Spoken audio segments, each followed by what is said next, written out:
네, 토론사무소 시간에 함께하고 계시는 두 전 의원께서는 면책특권이 없습니다. 여기서 이상한 발언 하시면 처벌받습니다. 그런데 지금 국회에서는 한 분의 면책특권이 관심사가 되고 있습니다. 바로 김의겸 의원인데 한동훈 장관, 윤석열 대통령, 김앤장 변호사 30명.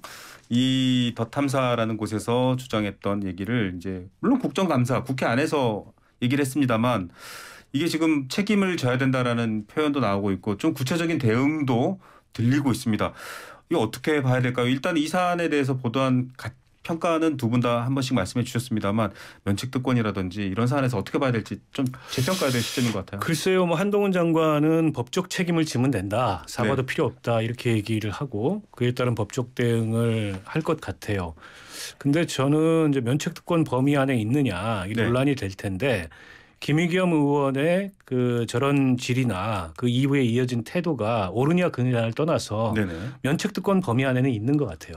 국회에서 어쨌든 국회의원으로서 직무상한 발언이고 그 사실을 물론 이제 판례를 보면 허위임을 인지하고 그런 발언을 했다면 면책특권 범위 밖에 있는데 그거 어떻게 입증을 합니까? 그 제보 받아서 난 이게 상당한 사실이라고 믿었고 그래서 내가 사실로 단정한 게 아니고 질의를 한 거다. 양심 고백이 아닌 이상. 예, 때문에 저거를 면책특권 범위 밖에 있다고 보기는 어려울 것 같아요. 물론 김의겸 의원의 어떻게 보면 국회의원으로서 사실 확인을 제대로 거치지 않고 결과적으로 허위로 밝혀진 저런 질의를 한 거는 저는 굉장히 신중치 못했고 잘못했다. 본인에도 도움 안 되고 민주당에도 도움이 안 된다.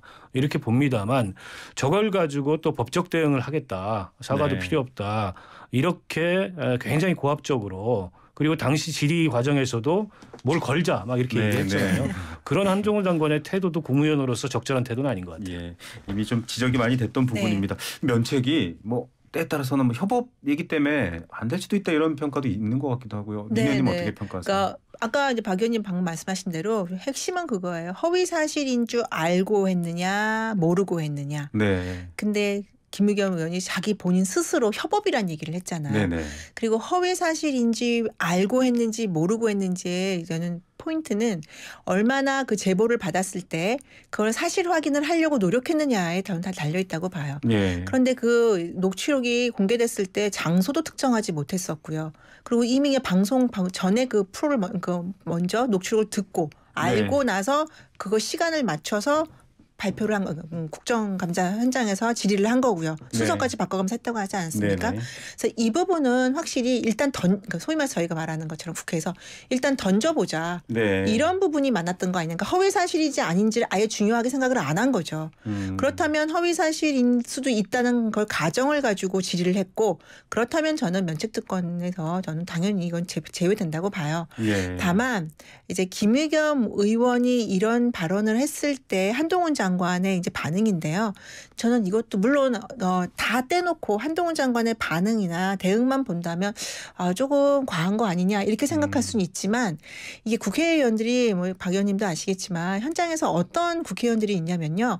일단 이슈를 던져서 국민들에게 각인이 되기를 바라는 그리고 나서는 그 사후에 그 사실관계가 밝혀지면 그거는 이제 책임을 도망가는 거죠. 근데 많은 경우에 특히 이렇게 자극적인 소재 같은 경우에 한번 이슈가 던져지면 국민들 머리에 각인이 되고 그것이 오래 남습니다. 사실관계 여부는 중요하지 않게 돼요.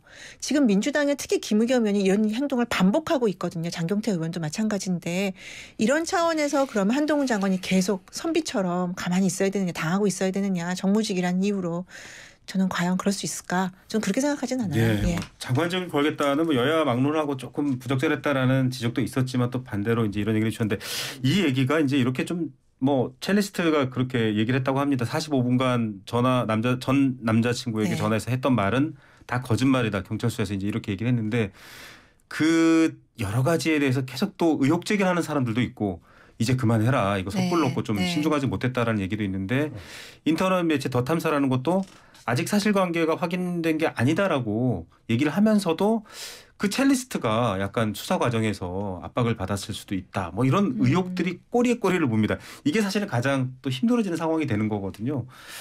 이거 마무리를 어떻게 해야 될까요?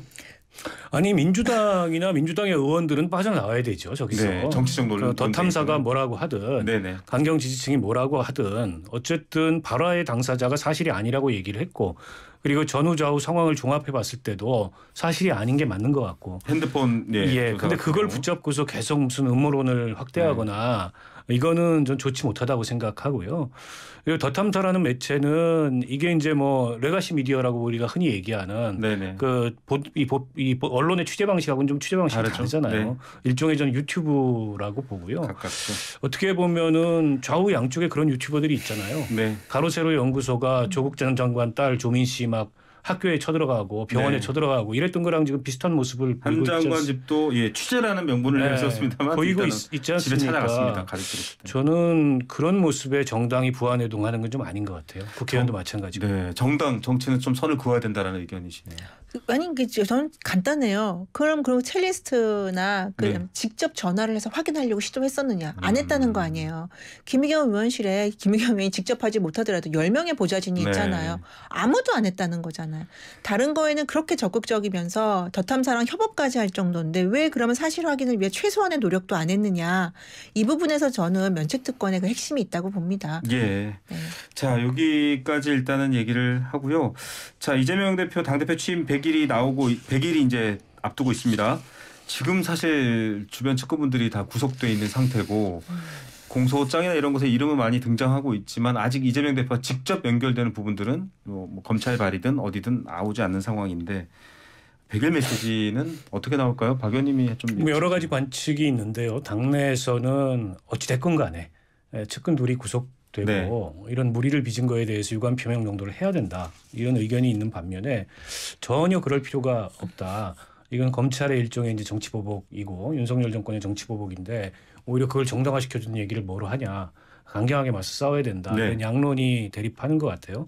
뭐 이재명 대표가 어느 쪽으로 메시지를 낼지 모르겠습니다만 저는 개인적으로 이 유감 표명할 건 하고 또 법률적으로 사법적으로 정당하게 대응할 건 하고 또 국회에서 제1당으로서 또 민생과 경제를 살피는 제1당의 역할은 역할대로 하고 이 각각을 좀 분리해서 해야지 이걸 한때 뭉뚱그려 가지고 어떤 프레임 안으로 밀어 넣는다면 그에 대해서 글쎄요 여론이나 국민들이 그렇게 호응을 할지 잘 모르겠습니다. 왜냐하면 당대표가 되기 이전의 얘기였고 대통령 후보가 되기 이전에도 과거의 일이고 검찰 수사가 좀 무리한 측면은 있어 보입니다만 아무 근거 없이 법원이 저렇게 전부 구속영장을 발부했겠냐. 이게 보통 사람들의 생각이거든요. 그런 점도 좀 고려를 해야 된다고 봅니다. 네, 민영님. 저는 이재명 대표가 사과 안 할 거라고 보고요. 유감 표명도 안 할 거라고 보고요. 지금 이제까지 민주당과 이재명 의원, 뭐 최고위원들뿐 아니라 지금 언론에 나오고 있는 많은 민주당 의원들도 한 목소리를 내는 게 정치 탄압, 그다음에 검찰 권력이 장악하고 있다. 50여 명이 넘는 검사들이 이재명만 털기하고 있다. 이걸 지금 거의 앵무새같이 똑같이 얘기하거든요. 그래서 결국 이재명 대표 입장에서는 그 측근들 입장에서는 이게 지금 정치 보복이라는 프레임으로 끝까지 가야 그래도 이재명 대표에게 기회가 있다라고 보는 것 같아요. 근데 남은 거는 이제 검찰이 가지고 있는 증거겠죠. 지금 정진상 실장도 지금 묵비권 행사하겠다고 하고 지금 있지 않습니까? 더 이상 말을 하지 않겠다라고 얘기하고 있는 상황에서 결국에는 이제 어떤 증거를 가지고 있냐가 중요한데요. 이재명 대표가 이렇게 지금 막다른 골목에 몰림에도 불구하고 계속 극단적으로 가게 되면 민주당이 과연 이거를 버텨낼 수 있을까? 그 부분에 대해서는 민주당 내부에서의 목소리가 또 나오기 시작하지 않을까 싶어요. 네, 자 끝으로 마지막 질문입니다. 짧게 30초씩만 부탁드리겠습니다. 윤석열 대통령과 이재명 대표 만나야 되나요? 안 만나야 되나요? 그리고 만나면 무슨 이야기를 해야 되나요? 이 얘기를 좀 한 40초씩 정도. 아니 당연히 만나야 되고 만나서 국정 전반에 대해서 서로 대립하는 건 대립하더라도 또 대화를 통해서 뭔가 해결을 하고 앞으로 나아갈 건 나가야 되는데 문제는 현실적으로 봤을 때 안 만날 것 같아요. 윤석열 대통령. 여전히 검찰식 사고를 하고 있기 때문에 중범죄자하고 내가 앉아서 국정을 운영하는 게 말이 되냐. 이런 생각을 하는 것 같은데 그거는 지지층 30%만 보고 정치하겠다는 거죠. 국정 운영이 아니고. 알겠습니다. 민영님.